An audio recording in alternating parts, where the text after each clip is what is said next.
দেশের ৬টি দুর্বল ব্যাংকে তারল্য সহায়তা দিতে ২২,৫০০ কোটি টাকা ছাপিয়েছে বাংলাদেশ ব্যাংক।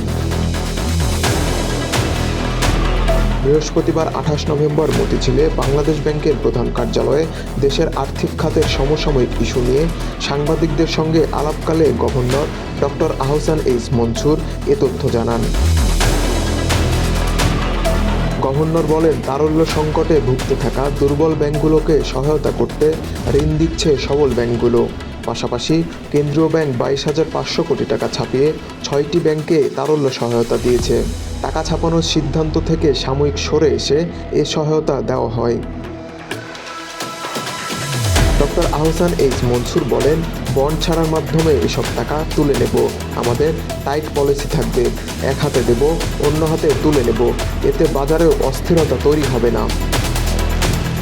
ব্যাংকে গ্রাহকের আমানত পুরোপুরি সুরক্ষিত আছে উল্লেখ করে গভর্নর বলেন, সবাই তাদের টাকা ফেরত পাবে।